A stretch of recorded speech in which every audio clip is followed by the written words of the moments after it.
Oh, I'm going to bang you around a little bit. Okay, somewhere along the line I stopped recording, so let me start over again. This is the shop. It used to be, believe it or not, at one time a little house, and then it turned into a garage and a workshop. So originally, those two barn doors, this little enclosure that you see, was not here. However, this all around here was here, except for this wall.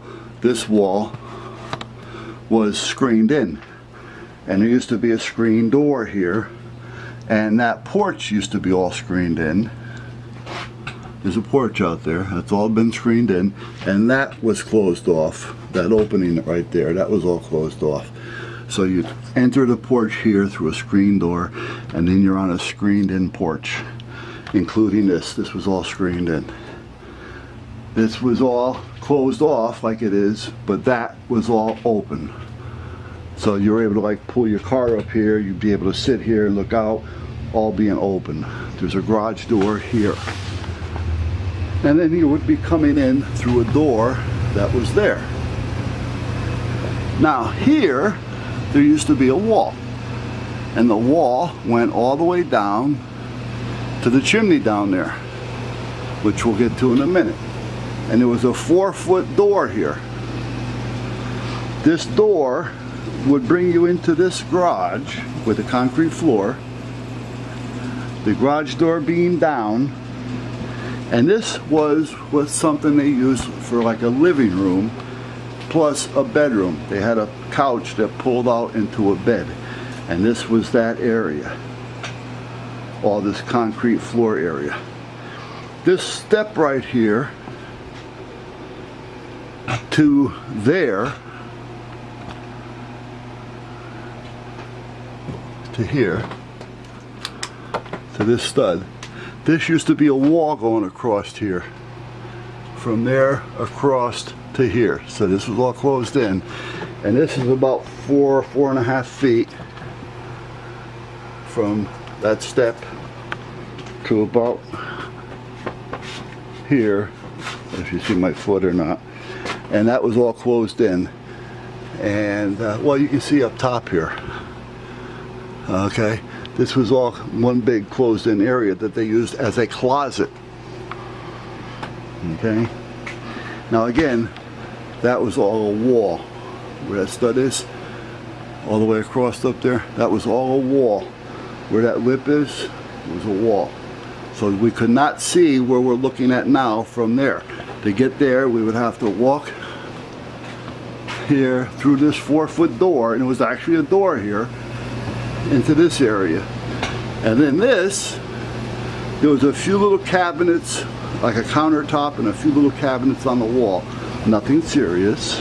And again, this was all closed in, so we weren't able to see over there. This was not here. This wall went right down to this chimney. Now across from the chimney, right here, there was an old pot-belly stove.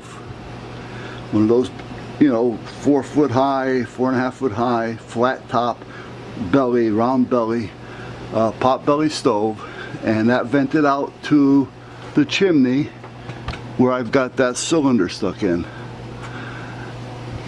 And they used to cook on top of that pot-belly stove. This was so-called a little kitchen area to where she was able to prepare dinner and stuff like that. And then down there a little bit further, he had a little area that if he had to do any tinkering on anything that he may have been building, he was able to do it down there a little bit. So then here, no wall now, here you can see where I cut the wall out. This wall used to go across, all the way across, over to there. So this was all wall. There was a window there, a door here to go out, and another window. At this window, they had a little kitchen table with 2 chairs. Just big enough to sit down, the 2 of them, look out the window into the yard, and have breakfast, dinner, lunch, whatever it is they're doing. And then again, none of this was here, but there was a little 18-inch by 18-inch little countertop there. Again, none of this was here. You walk this way and you can see that there used to be a door here. You walk through the door here and this used to be the bathroom. Okay? Now remember, there was a wall there, all right, and that went across. So you weren't able to see out that because that was that closet. So this used to be a little bathroom.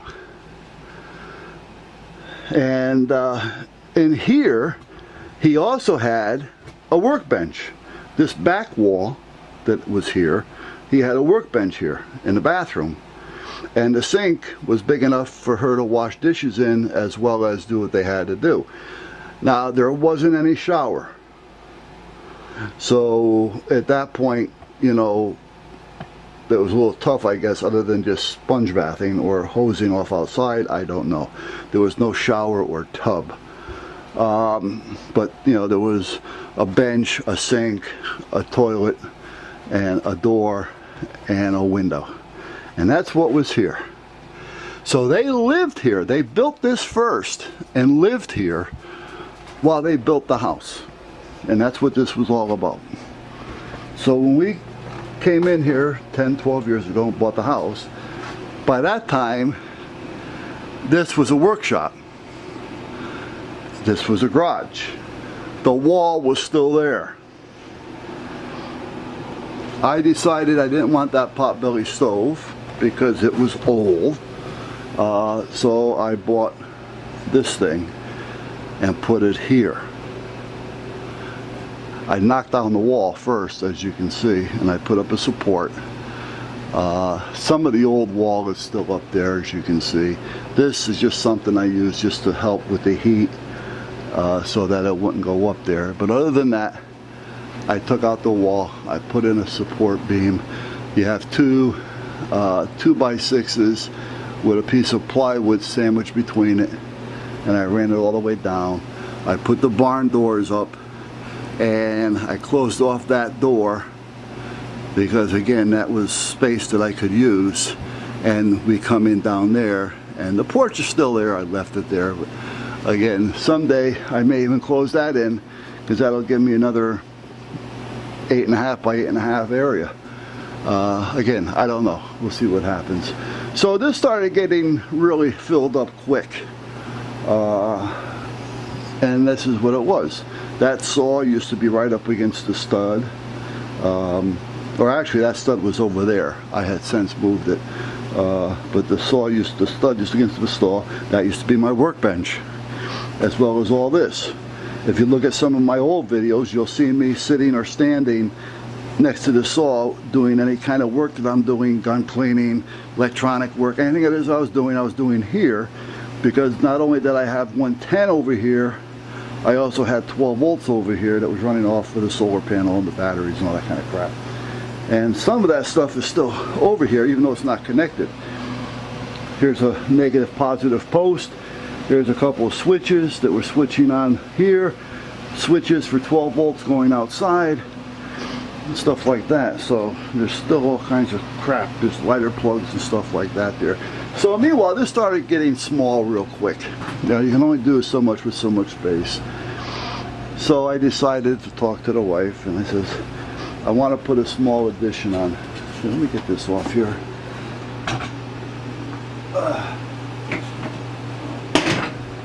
So originally what I was going to do was keep the door that was here.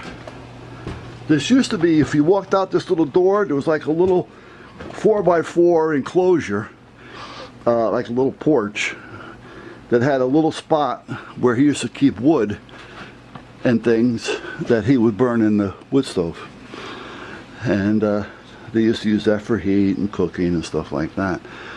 Well, I decided I want to build an addition. So I said to the wife, I want to come out here, leave the door, just put a wall up across here basically, over and over, and take out the window and have a door coming out to here.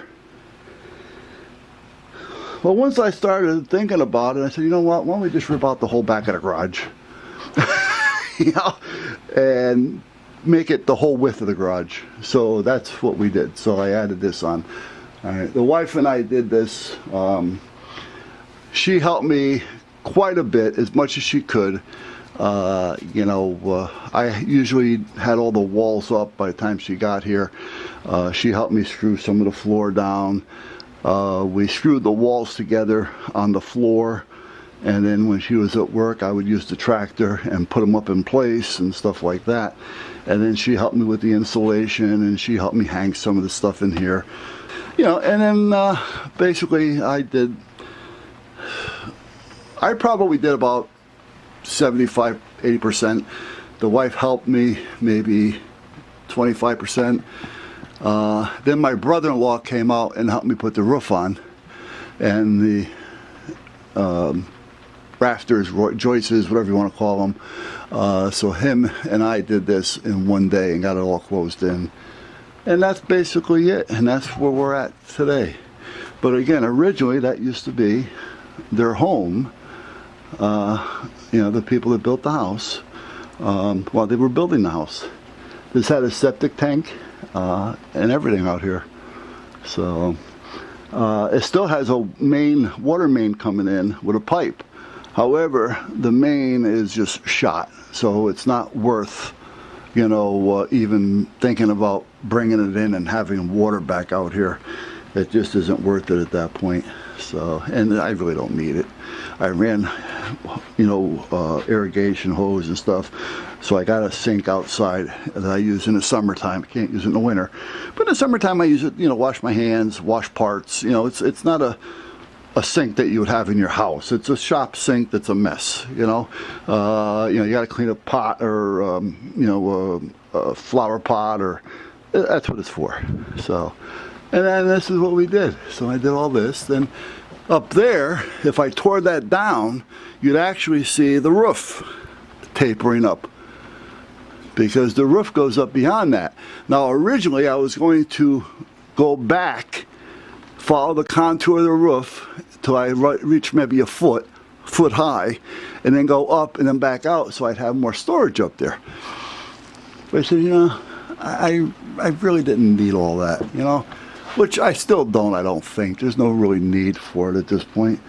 I mean, if it gets to a point to where I got to do that, I better slow down a little bit, because that means I'm collecting too much junk. So, and then like I said, gradually start putting all this together. The benches are actually made of 2x6s. Yeah, I wasted a lot of lumber, but those are 2x6s sandwiched together. Boom, boom, boom, boom, boom, with a piece of that, what do they call it? That particle board stuff. This stuff. Lay it over the top of it, and the same with this bench. So those are solid 2x6s all the way back. So again, I did waste a lot. I didn't need all that. I could have very easily done that with 2x4s on end this way, you know, and had maybe 1, 2, 3 with a couple of legs here and there. But I think, you know what, let me just do it. I got it. I don't have to worry about if I put anything on it, because that'll hold just about anything. So, and that's kind of where we're at, guys. So I kept the roof, or the ceiling at this point, uninsulated, only because the pitch isn't really as much as I'd like it to be. And if we get a lot of snow, I didn't want to have a lot of weight up there. Even though it would hold it, I didn't want to have a lot of weight up there. So by having that open, the heat comes out here, rises, and believe it or not, keeps the snow off the roof. I've never had any snow on my roof up there. On this part of the roof anyway. The other actual garage roof there's snow on, but you know, here we've never had any real snow. Now up in the corners there, or up in there where those green little insulators are, eventually I'm going to put a couple pieces of 3-inch plastic, or ABS, or Schedule 40 in a couple, maybe 3 or 4 of them, and then I'm going to fill them up with foam, because that's where the overhang is to go outside. And I do get a little bit of draft, even though I have them stuffed with insulation. I still get a little draft every now and then from them. So like I say, I'm going to put a couple little PVC channels so that if I do want to run a wire in, you know, I can take the cap off, you know, drill a hole in the cap, run it through the pipe so I don't have to fight through all the insulation, and take it from there. Now the only thing I'm sorry I didn't do is run any PVC in the wall, because when we built our house on the lake, well, we had it built before this house. Back in the 91, 92, we had a house built on a lake, and when they were building the house, I told them I want a PVC pipe run through certain walls that I had chosen, because if I ever wanted to run wire from the basement to the attic to get something into the ceiling throughout the place, at that point I had that run. So I had a couple PVC pipes through the walls, which I didn't do here, and I'm sorry I didn't, because it would have made it a lot easier for me running wire if I needed to do so. But other than that, that's about where we're at, guys. So that's kind of like the story behind the garage, so-called shop at this point. I don't realize, you know, that what you do, what you don't do, the time you have, what you did, what you didn't do. You know, I may have pictures of this from the past. I don't know. If I do, I'll post some or not. But that's where we're at. And then, like I said, we're always adding on. Finally got rid of all the boxes that I had up there from everything that I bought, and I put them in the basement. I like to keep boxes for some of this stuff, because if you ever want to move, pack, sell, the boxes mean a lot. So I always keep the boxes. I think I showed you up here, I put yeah, what you call those things? Yeah, you know what I mean. Winch up here. I think you're seeing it. I'm not positive. Oh, there it is. This here way, if I have to work on anything that's heavy. At one time the table saw was here. I put it back where it was, so this wasn't here again. This was all open, but then I said I need more space, so I took the table saw, put it back where it used to be, and I built this here. But I use that, so if I have to work on something heavy, I was able to bring it up, put it right down on top of the table saw, work on it. I still use it, but now I pull this over, because that's on wheels, and that's got an iron frame. I pull that over, I lift up what I got to lift, pull that over, and then I put it down on top of it.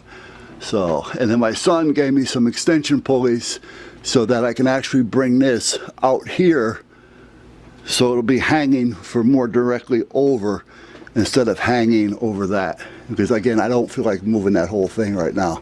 That is pretty well put up there. It'll take an act of Congress. Well, actually, it would probably take every Democrat to figure out how. And even then, they probably wouldn't know how to get it down. So, or I can just, you know, do it myself. But again, it's a pain in the ass, so I'm going to leave it there. And I'll put that spare pulley over here.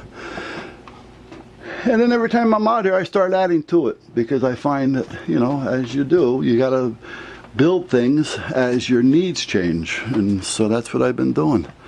This is the only thing that's actually been staying that I'm always going to have here, because I'm always using it, you know. And then I have that big vinyl cutter down there, because at one time when I was on the old side, one time I owned a sign shop, and for no other reason but to let you know, I had a printer that cost me like $12,000 to $14,000. It was a large format printer. I was able to print 60 inches wide, I think it was 60 inches, by like 150 feet long, with outdoor ink. So at that point I had that, and that is a large 40-inch vinyl cutter.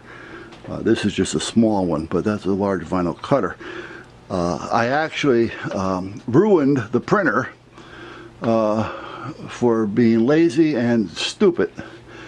When we were buying this house, in between buying this house and moving my shop, because where I had my shop the guy was selling the building, so everybody had to move out of there, including him. So I said, well, I'll just do it here, because I don't have a lot of people coming to me. I always went to them. And I said, at that point, I'll just do it here.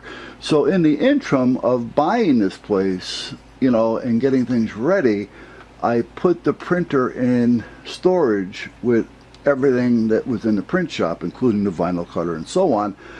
But I didn't run a clean on the printer. You had to run a clean system, and it cleans out all the ink out of the heads and out of all the hoses and things like that. I didn't think it was going to be in there that long. Brett, a friend of mine, decided, he was a cop actually, he's still a cop in Brantford. He comes over and he asked me if I need a hand. I said, well, listen, if you can go up to the storage, with my son and help him and get all that print stuff down here, I really appreciate it. So he goes up and brings it down here, and when he brings it in, he says, this ink and these lines, he says, they're all hard. Is this going to be any good? And I looked at it and said, oh shit. All right, well, at that point, it wasn't going to work. So I called the company, and it was going to cost me somewhere in the neighborhood of $6,000. I think I said this once before, back a few years ago. Somewhere in the neighborhood of $6,000 or more to fix it, because the parts, and then I had to pay for them to fly out, and then I had to pay for their hotel and lodging and eating and food and their payroll and everything while they're here. And they were talking possibly 2 days, so by the time it was done, we were talking $6,000 or more to fix that printer. That was probably 3 to 4 years old. That cost me $12,000 to $14,000. So it was, okay, what do I do here? Well, screw it. I stripped the printer down. You couldn't even, I don't even know where the parts are. I kept one of the motors someplace. I've got one of the heating elements, it's basically ended up being scrap. So, and that's what happened to that. But meanwhile, I ended up, the vinyl cutter still works. Now, the problem being with that was, the vinyl cutter still worked, but the program stopped working and I couldn't find it. And by the time I found it, it wouldn't work with the new computers, and I didn't have the old computer anymore, because when I bought and opened up the shop, I bought computers and everything for the shop, so everything was dedicated. And at that point, I didn't have any of that anymore, so I decided, well, if I can load the program into one of my computers that were out here at the time, I can still use the cutter. Well, that didn't happen. I said, okay, this is going to be, they wanted $3,500 for the program, which that's what it cost me when I bought it originally. And I wasn't going to spend another $3,500 for a program to work that, because the program worked that and the printer. So, it would print and cut. Well, I didn't have that anymore, so she goes, well, we got a program that'll work that, for like $600 or whatever. If you want to buy it today and download it, I get it to you for $450 and all this kind of crap. I said, nah, I'm not ready for it yet. We'll see what happens. I'm looking on their website, and that's when I seen this printer, this cutter, with the program for like $300. So I bought it with the program. You know what? And it works. And the program works, both of them. So we're all set. The problem being is the program was downloaded and it's only in that computer. I cannot put it in this computer unless I take it out of that computer. And if I take it out of that computer to put it in this computer, there's a small fee to change it over, because I haven't got a hard copy of that program like I used to have with the other one. So I know I'm talking in riddles today, but it's just a day of BS, and someday the weather will straighten out and I can get my ass outside. But until then, that's where we're at. And the clock is still working there, Dub. There you go, you're still up there. I hear it tick, tick, tick, and that's where we're at. All right, guys, I did enough talking. 25 minutes of it. Catch you later.